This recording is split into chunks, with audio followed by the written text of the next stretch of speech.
Le Grand Matin Sud Radio, 7h-9h, Patrick Roger. Il est 8h46. Le RN est-il ou a-t-il été une courroie de transmission du pouvoir russe? C'est ce qu'indique un rapport d'enquête parlementaire. Nous sommes avec Thomas Ménager, député RN. Bonjour. Bonjour. Nous avions tout à l'heure Constance Le Grip, qui est en charge de ce rapport, la députée Renaissance, qui nous a dit qu'il y avait vraiment des signes qui montraient que vous étiez le relais à travers les auditions qui ont été menées, que le RN était le relais de la Russie sur certaines positions, et notamment parce qu'il y a eu aussi cette concomitance avec un prêt par une banque tchéco-russe en 2014. Thomas Ménager, qu'est-ce que vous répondez effectivement à cela ? Vous l'avez très bien dit, c'est Madame Le Grip, qui est une députée macroniste, députée Renaissance, qui a été en charge de la rédaction de ce rapport. Mais quand on fait un travail sérieux, quand on reprend l'ensemble des auditions qui ont été faites sous serment, il y a des éléments qui prouvent l'innocence du Rassemblement national et qui prouvent la diffamation qui a été entamée il y a quelques années par nos opposants qui cherchent à nous salir en la matière. Les auditions du directeur de la DGSI qui indiquent très clairement qu'il n'y a pas eu d'ingérence ou d'influence étrangère sur un parti politique de manière organisée. Les auditions et les éléments ont pu être constatés à Tracfin, qui est en charge de vérifier les mouvements financiers, ou à la CNCCFP. On est dans une manœuvre grossière de Madame Le Grip, de ses amis, qui ont utilisé cette commission d'enquête parlementaire pour salir le Rassemblement national plutôt que faire un travail alors, Thomas Ménager, en même temps, elle fait le parallèle entre tout de même ce prêt qui a été accordé par une banque russe en 2014 et les prises de position qui étaient jugées pro-russes du Rassemblement national à l'époque, suite à l'annexion de la Crimée par la Russie, quoi. Oui, mais est-ce qui est vrai, ça? Factuellement, c'est vrai. Mais vous savez, Marine Le Pen, elle n'a pas eu besoin de ce prêt, elle n'a pas été influencée, où il y a eu des tentatives d'ingérence liées à ce prêt, pour avoir ses positions. Elle avait les mêmes avant et après ce prêt. Et ce prêt, il est le fait que nous n'avons pas eu la possibilité en France d'obtenir un prêt d'une banque française ou d'une banque européenne. Et Marine Le Pen l'a indiqué sous serment, c'est-à-dire que ça a une force probante très importante. Et nous avons dit que s'il n'était considéré qu'il y avait eu un mensonge, il y a la possibilité de saisir le procureur, qu'il y avait eu 3 propositions de prêt, une d'Iran, une de Chine et une de Russie. Qu'aurait-il été dit si ça avait été un prêt d'un autre pays, dans les autres pays que je vous ai cités?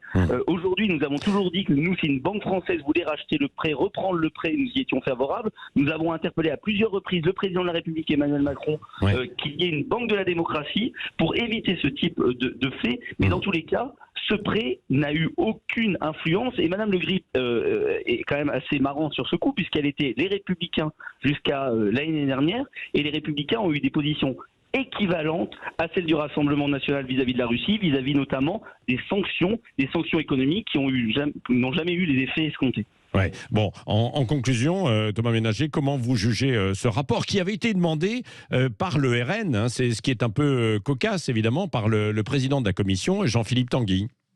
Oui, je pense qu'on a peut-être eu trop d'espoir dans l'honnêteté intellectuelle des parlementaires qui salissent l'institution, et c'est pas moi qui le dis. Richard Ramos, qui est député MoDem, député de la majorité, de la même majorité que Mme Le Grip, a indiqué en commission d'enquête parlementaire, lors de huis clos que nous avions eu hier pour traiter de ce rapport, qu'il ne le votait pas parce que ce n'était plus un rapport de commission d'enquête parlementaire, mais un tract politique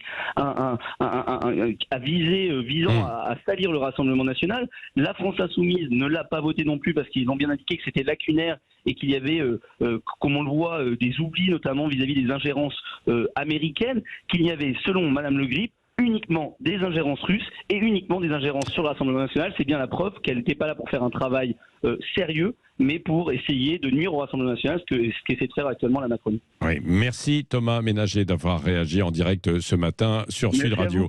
Merci. Guillaume Bigot et Philippe Bilger, vous êtes toujours avec nous. Absolument.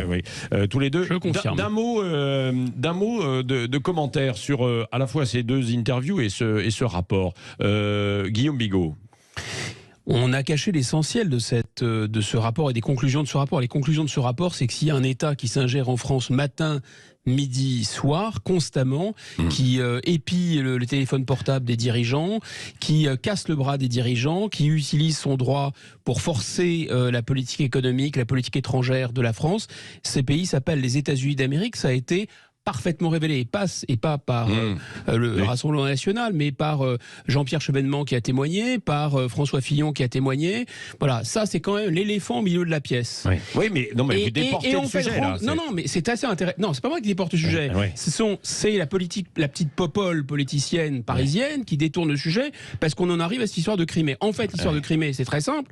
C'est que le président Macron lui-même était absolument hostile à ce qu'il a appelé dans une conférence aux ambassadeurs l'État profond, le Quai d'Orsay, qui voulait s'opposer notamment à cette reconnaissance de la Crimée, sachant que ni les États-Unis, ni la France, ni personne d'ailleurs n'avait vraiment marqué son opposition à l'annexion de la Crimée. Donc la position de Mme Le Pen, comme la position de LFI, comme la position de M. Macron, comme la position du Quai d'Orsay, même celle des États-Unis à l'époque, n'était pas de vraiment contester l'annexion de la Crimée.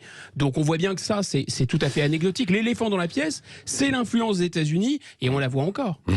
Philippe Bilger, d'un mot de commentaire.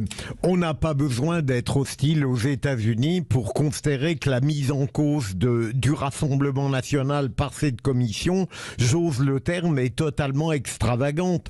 D'ailleurs, dans votre questionnement tout à l'heure, Patrick Roger, je n'ai pas du tout été convaincu par les réponses de Constance Le Grip, notamment sur le lien qu'elle fait entre la position du Rassemblement national sur la Crimée et le prêt qui lui a été consenti puisqu'elle ne pouvait pas l'avoir ailleurs. Donc évidemment, le RN et l'adversaire principal ont fait feu de tout bois contre lui. Merci Guillaume Bigot, Philippe Bilger.